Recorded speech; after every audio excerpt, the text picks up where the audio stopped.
बच्चे ने कोई भी एक छोटा सा भी अच्छा काम किया, अगर उसके अंदर कोई टैलेंट है तो माता पिता का कर्तव्य है उस टैलेंट को ग्रोथ देने के लिए उसको प्रोत्साहित करें। बेटा बहुत अच्छे, ये तो आप बहुत अच्छे कर लेते हैं, ये तो आपको बहुत अच्छे से करना चाहिए। ऐसा आपने अपने बच्चे से कब कहा है भाई? कब कहा बताओ? आपको याद है कि आपने अपने बच्चे की घर के अंदर तारीफ कब करी है? जब घर के अंदर से नानी के यहां जाते हो तो बच्चे को रिक्शे में समझा देते हो, सुनो ज्यादा हल्ला मत करियो, उठा पटक मत करियो, सामान मत फेंकियो, ज्यादा बार बार खाना मत मांगियो। क्या इंस्ट्रक्शन दिए जा रहे हैं और किस टोन में दिए जा रहे हैं? उससे बच्चा समझता है कि मेरी माँ डिप्लोमेटिक है, घर के अंदर कुछ है बाहर कुछ है। बाहर जिन कारणों से आपको इज्जत मिलती है बंधुओं, घर में उसमें से किसी भी कारण से आपको इज्जत नहीं मिलती। घर के अंदर इज्जत मिलती है सत्वी सुमैत्री का पाठ, वो भाव पैदा करने से बच्चों में छोटी उम्र में पैदा करिए। गुणिसु प्रमोदम का भाव छोटी उम्र में पैदा करिए। अगर बच्चे ने कोई अच्छा काम किया है, कोई अवार्ड जीत करके आया है, किसी चीज में ग्रोथ करी है, ओलंपियाड का एग्जाम दिया है, तो लोगों को बताइए कि आज हमारे बेबी ने इतना अच्छा कंपटीशन जीत लिया, मम्मा खुश है, पापा खुश हैं, भाई खुश है। इससे उसको प्रोत्साहन मिलेगा। जब आप उसको छोटी उम्र से इज्जत देंगे तब बच्चा आपको बड़ी उम्र में इज्जत देगा। आपने अपने छोटी उम्र में बच्चों को कब इज्जत दी है आप देख लीजिएगा। बच्चे बिल्कुल मुलायम मृदु कोमल मिट्टी के जैसे होते हैं। आपके एक एक दिन के व्यवहार से उनके अंतरंग में परिवर्तन आता है बंधु। अगर आप कोई काम नहीं कर सकते हैं, बच्चों को स्पष्ट मना कर दीजिए, लेकिन झूठ मत बोलिए। पिता घर का भाई या चाचा मान लीजिए 25 साल का है और बच्चा 8 साल का है, 7 साल का है, 7-8 साल का बच्चा बार बार, इस उम्र का बच्चा जब घर के अंदर कोई अटैची लगा रहा हो, बच्चे को दूर से समझ में आ जाता है कि ताऊ घर से बाहर जाने वाले हैं, पापा घर से बाहर जाने वाले हैं, चाचा घर से बाहर जाने वाले हैं। तो जैसे ही आपके शूज़ में पॉलिश हो रही होती है, प्रेस के कपड़े आप रख रहे होते हैं, माँ आपके लिए खाना बना रही होती है, आपकी बॉटल पैक हो रही होती है, बच्चा मम्मी से धीरे से बोल रहा है कौन जा रहा है ट्रेन में? यही शब्द है, कहाँ जा रहा है इससे मतलब नहीं है, कौन जा रहा है ट्रेन में। आपने बता दिया चाचा जा रहे हैं। अब वो बच्चा चाचा के पीछे लग गया, चाचा हम भी चलेंगे आपके साथ। भैया हम टूर में जा रहे हैं, काम करना है। नहीं हम भी चलेंगे। अब जब बच्चा 5-6 बार बोलता है हम भी चलेंगे, हम भी चलेंगे, हम भी चलेंगे, तो बच्चे से पिंड छुड़ाने के चक्कर में आप क्या बोलते हैं? अच्छा चलो अपनी तैयारी कर लो तुम। आपने क्या किया बता? आपने एक बच्चे की भावनाओं से खेल गए। आपको पता नहीं चला कि आपने कितना बड़ा अपराध किया। कितना बड़ा अपराध है?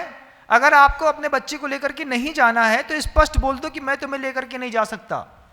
लेकिन आपने बच्चे के मनोभाव से खेला, 8 साल के बच्चे के मनोभाव से खेला। किस बात को लेकर के? चलो तुम अपनी तैयारी कर लो। अब वो मम्मी के पास जाकर बोलते हैं हमारा बैग दे दो। वो अपना जूता खुद उठाता है, साफ करता है, मुझे ढूंढ करके आता है, अपने कपड़े निकाल लेता है, अपने लिए घड़ी निकाल लेता है। वो 6 घंटा सुबह 9 बजे से लेकर के जब तक आपकी ट्रेन नहीं आती तब तक अपनी तैयारी कर रहा रहता है। और उसको पता रहता है कि हम ताऊ या चाचा के साथ जा रहे हैं, और आपको पता रहता है कि हम अकेले जा रहे हैं, उसको लेके नहीं जा रहे हैं। एंड टाइम में आप धीरे से अपनी अटैची निकालते हैं, ट्रेन का रास्ता पकड़ते हैं, निकल लेते हैं। बच्चा आपके जाने के बाद 6 घंटे तक रोता रहता है, जूता फेंकता है, टीवी फोड़ता है, गिलास फोड़ता है, कांच में मारता है, उसके बाद खाना नहीं खाता है, थाली फेंक देता है। ये उसके क्रोध के प्रस्तुतिकरण का तरीका है बंधु। उसने तो क्रोध करना जायज था क्योंकि उसके साथ छल हुआ। लेकिन हम आपसे पूछते हैं आपने छल ऐसा क्यों किया? क्या आप पढ़े लिखे माता पिता हैं? पढ़े लिखे माता पिता कहते हैं हम अपने बच्चे को शुरुआत से स्पष्टवादिता का जीवन जीने की शिक्षा देते हैं। बेटा हम लेके नहीं जा पाएंगे। बच्चा 5 मिनट रोएगा, 10 मिनट बाद समझ जाएगा कि एक चॉकलेट ले लो, इतनी काफ़ी है, इतनी तैयारी नहीं करनी। लेकिन जब आप कोई माता पिता, कोई घर का वृद्ध किसी बच्चे के इस तरीके के मनोभाव से बार बार खेलता है तो बच्चा अंदर से टूटता है। किस बात के लिए टूटता है? इस व्यक्ति ने जो मेरे घर के अंदर रहता है मुझे बचपन से दुख दिया है। बच्चे के अंदर धारणा बन गई। बचपन से चाचा से क्या मिला है? दुख मिला है। बचपन से ताऊ से दुख मिला है। ये झूठ बोलते हैं, ये गलत करते हैं, और धीरे धीरे बचपन से हुए एक एक बूंद पानी जब आप उसके ऊपर गलत गिराते हैं, वो बच्चा धीरे धीरे जैसे ही 14-15 साल का होता है और कड़ा होना शुरू होता है, उसके अंदर द्वेष की भावना जन्म ले लेती है।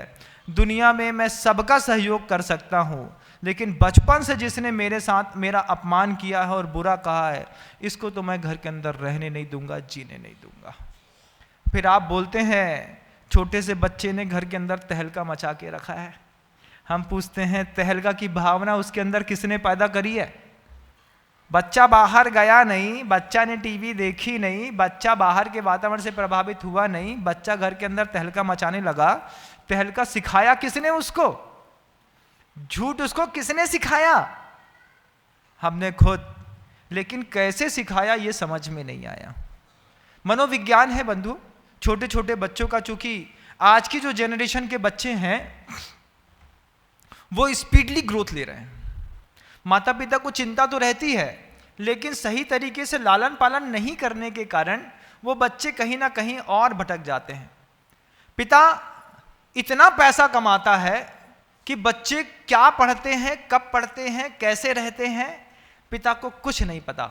गुरुदेव ने एक बार बहुत अच्छी बात किसी पिता से कही थी इसी तरीके अवसाद के वातावरण में, कि बताओ तुम्हारे घर में कौन किसके पीछे, कौन किसके पीछे मतलब? तो आचार्य सिंह ने एक दूसरी क्लास में जो उदाहरण चलता था, 2 पंक्ति की कविता, तीतर के 2 आगे तीतर, तीतर के 2 पीछे तीतर। बताओ कितने तीतर? आगे तीतर पीछे तीतर। बोलो कितने तीतर? तो कोई बोलता था 4 तीतर, कोई बोलता 5 तीतर, किसी ने कहा 3 तीतर। 3 तीतर कैसे? एक तीतर यहां खड़ा है, 2 आगे खड़े, तीतर के 2 आगे तीतर। फिर आगे वाले तीतर से जोड़ा, तीतर के 2 पीछे तीतर।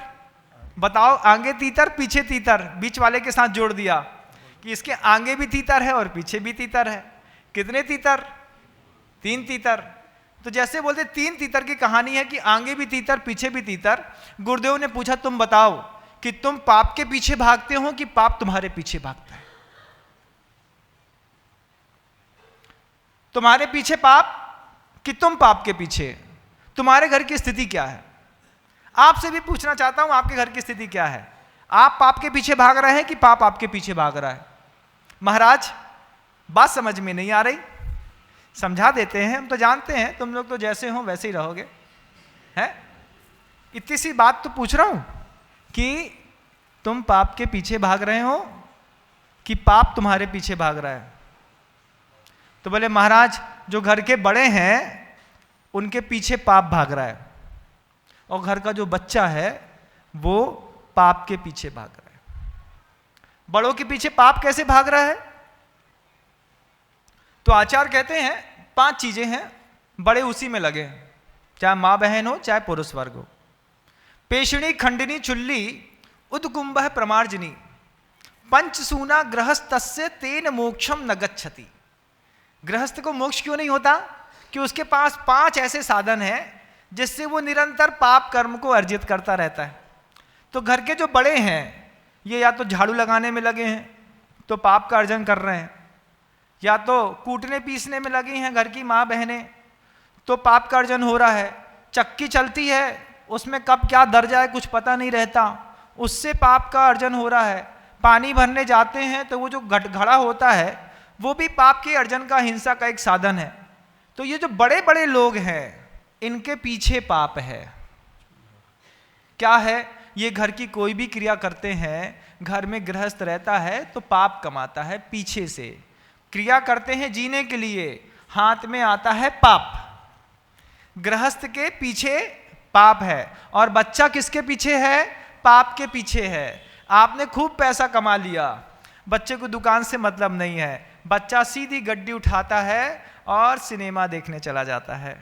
बच्चा गड्डी उठाता है, वाइन शॉप पे मिलता है। सुबह सुबह जाता हूँ जंगल तो छोटे छोटे बच्चे अबोध 9वीं 10वीं 11वीं क्लास के सिगरेट उड़ाते हुए दिखते हैं मुझे यहीं पर। मैं कहता ये क्या है? बच्चे पाप के पीछे भाग रहे। आप क्या हैं? आपके पीछे पाप भाग रहा। तो जो बच्चे पाप के पीछे भाग रहे हैं, आपके माता पिता, उनके माता पिता से मैं पूछना चाहता हूं, तुम इतना समय बच्चे को क्यों नहीं देते कि तुम्हारा बच्चा जो पाप के पीछे भाग रहा है तुम उसको वहां से रिवर्स गियर में ला करके रोक सको? क्या तुम्हारे पास बिल्कुल भी समय नहीं है? गुणसुख प्रमोदम की भावना उसके अंदर क्यों नहीं भरी? जब बच्चों को घर के अंदर अपमान मिला तो बच्चा अपने अपमान का बदला सिगरेट के धुएं में उड़ाता है, अहंकार में पीता है। अरे पिताजी चिंता नहीं करते तो क्या हुआ, बहुत इज्जत है हमारी बाहर। तो बाहर वो गुंडा बनता है, बाहर वो मवाली बनता है, दारूखोर बनता है, बाहर वो जुआरी बनता है, बाहर वो शराबी बनता है।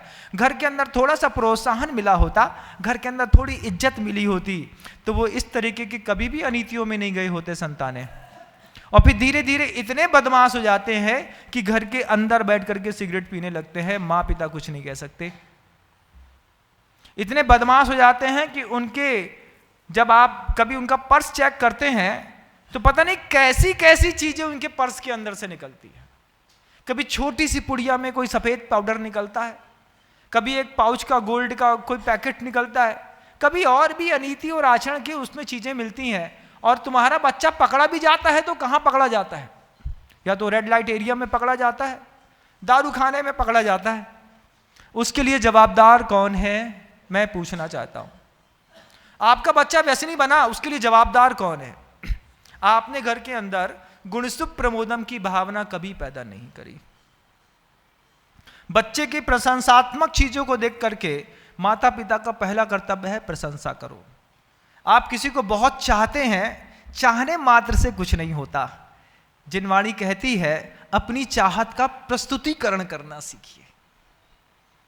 पुत्र को सुधारना है, प्रस्तुतिकरण करना सीखिए। बेटा हमें तुम्हारी बहुत चिंता रहती है, तुम्हारी माँ हूं ना मैं। पिता भी एक बार ऐसा बोल दे, हमारा राजा बेटा है, कितना अच्छा दिखता है, कितने अच्छे काम करता है, दुकान में बैठता है, मजाल है बच्चा भटक जाए, क्योंकि पिता से इज्जत मिली है। लेकिन आपसे, संसार में रहने वाले लोगों से मैं पूछना चाहता हूं कि अपने बच्चे को पिछली बार कब प्रोत्साहित किया था, बताओ थोड़ा सा। याद करना पड़ता है महाराज। बर्थडे के दिन आया था, लेकिन उस समय भी मैं बोल नहीं पाया था। जब मैं दुकान जाता हूं तो बच्चा सोता रहता है, बात बनती नहीं, याद ही नहीं है, इतने व्यस्त हैं आप। तो फिर घर के अंदर किसी को इज्जत नहीं मिलती बंधु।